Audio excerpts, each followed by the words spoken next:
옛날에 이 비슷한 일들이, 이 성폭력과 관련된 일들이 혹은 성폭력으로 이름 붙이지 못한 어떤 스캔들이라든지 성과 관련된 일들이 우리 교회에서 혹은 옆 교회에서 혹은 내가 아는 교회에서 있어 왔다는 이야기들이 참 많았습니다. 그런데도 왜 이야기들이 공적인 과정에서 논의되지 못했나?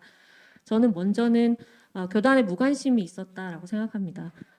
교회에 이런 일이 있다라는 것들을 알게 되면 교회를 관리하고 감독하고 또 유지하고 어떤 지향성을 가져야 되는지 고민하는 교단이 먼저 이런 통계를 내고 조사를 하고 이런 것들을 존재하지 않도록 하기 위해서 갖가지 구체적인 방안들을 마련해야 하는데 교단에서 그 역할이 되지 않았기 때문에 오늘날 이 뉴스앤조이가 이렇게 열심히 취재를 해야만 하지 않았나. 이 역할들을 이번에 취재도 하시고 가해자도 인터뷰하시고 피해자도 인터뷰하시고 또 설문조사도 하셨는데 이러한 역할들을 마땅히 교단에서 했어야 한다라고 생각합니다. 그리고 두 번째는 교회의 인식 문제가 있을 텐데요.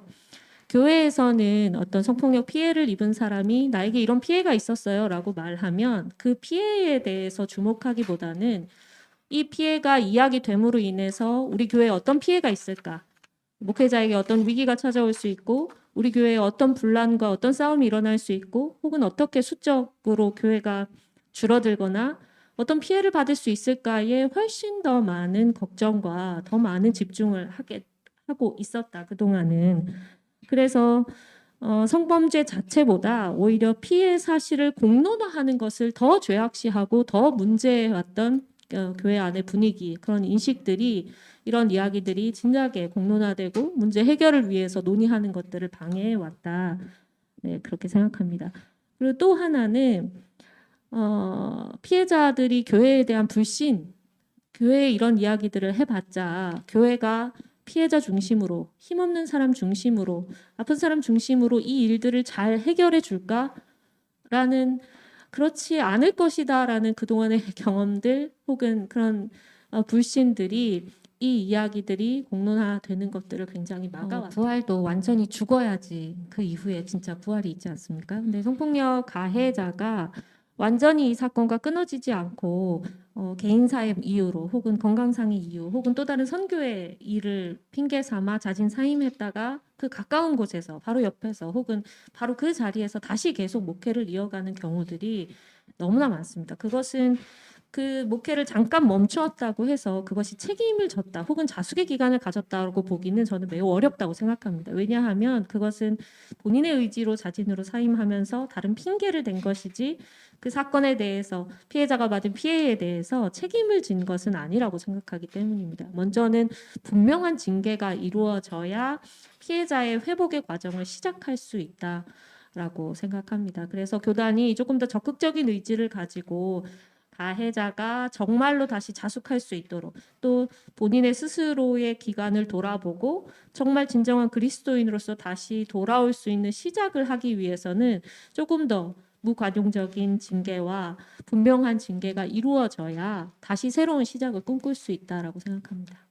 피해자분들이 본인이 입은 피해에 대해서 물론 사법적인 책임이나 다른 부분들은 이제 형사 고소를 통해서나 혹은 피해 회복을 위해서 다른 심리 치료를 받던지 여러 가지 도움을 받으시는데 가장 어려운 것이 교회 안에서 가해자에 대한 징계를 요구하는 부분입니다. 가해자 징계를 요구하기 위해서 어떻게 해야 되는지에 대한 안내도 사실은 자세히 나와 있지 않은 경우들이 너무 많고요. 아주 일부 교단에서 성폭력 대책위원회가 있기는 하지만 그 대책위원회하고 어떻게 접촉할 수 있을지에 대한 안내가 홈페이지 전면에 없는 경우들도 있고 그래서 존재를 확인하고 찾고 연락하기까지 너무 힘든 경우도 있고요.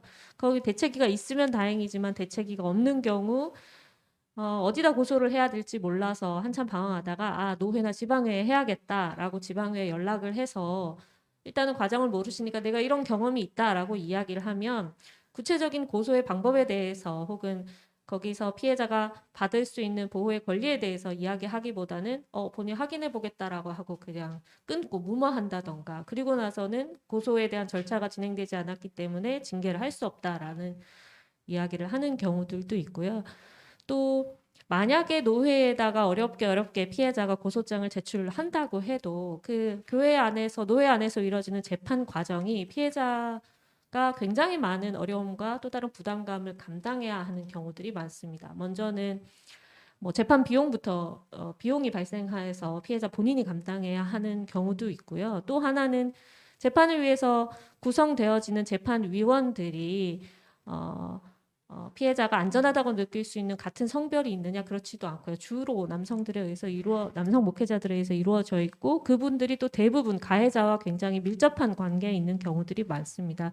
같은 노회에 소속되어 있어서 가깝게 지냈고 또 같은 교단 신학교 출신으로 학연으로 연결되어 있는 경우도 굉장히 많고요. 그래서 사건 해결을 위해서 관련 노회와 통화하다 보면 이분들이 누구와 과연 공감하고 있는가, 과연 피해자와 공감하고 있는가, 혹은 가해자의 마음에 더 많이 공감하고 있는가를 의심할 수밖에 없는 경우들이 굉장히 많습니다. 그래서 고소를 진행하려는 피해자에게 다시 생각해봐라 라고 회유하던가, 혹은 이 사람이 얼마나 어렵게 목회를 했는데 이 사람이 목사를 계속 해야 되지 않겠냐라고 죄책감을 준다던가, 혹은 이 가해자가 자살하면 심지어는 어떡할래 라고 피해자를 겁박하고 협박하는 일들이 실제로 고발 과정에서 일어나기도 합니다. 또 피해자는 조사 과정에서 혹은 그 재판 과정에서 소외되고 가해자만 불러서 내용을 확인하고 재판 결과를 마무리한다던가, 피해자를 불러서도 일반 사회법정에서는 요즘은 일어나지 않는 2차 가해적인 질문들이 무수히 많이 일어나서 피해자가 오히려 성폭력 원피해뿐만 아니라 이 재판 과정에서 얻는 피해로 더 극심한 고통을 호소하는 경우들도 많습니다. 일반 사회에서 보장받을 수 있는 변호사님 이야기해 주시겠지만 국선 변호인 지원이라든지 신뢰관계인 동석 제도라든지 혹은 개인의 어떤 정보를 보호하기 위한 보호 정책도 노회나 어떤 총회 재판국 절차에서는 전혀 찾아볼 수 없습니다. 그래서 사실은 피해자가 정말로 애쓰고 노력해서 정말로 개인의 의지로 개인의 노력으로 본인의 정의를 이 교회의 공공성을 쟁취하기 위해서 개인이 노력해야 되는 것, 또 그 과정에서 그 고통도 피해자가 오롯이 감당해야 하는 현재 상황입니다. 그리고 저희가 그 과정 중에서 이것들이 공정하게 이루어지는지 혹은 피해자한테 어려움은 없는지에 대한 어떤 모니터링이나 정보를 제공했을 때 굉장히 폐쇄적으로 실제로는 이루어지고 있습니다. 그래서 교회가 이 문제들을 해결하기 위해서는 지금 시급하게 교회가 이 문제를 해결하기 위해서 어떠한 절차와 어떠한 준비와 어떠한 과정들이 있는가에 대해서 다시 점검해보고 빨리 대책들을 마련하는 것이 시급합니다.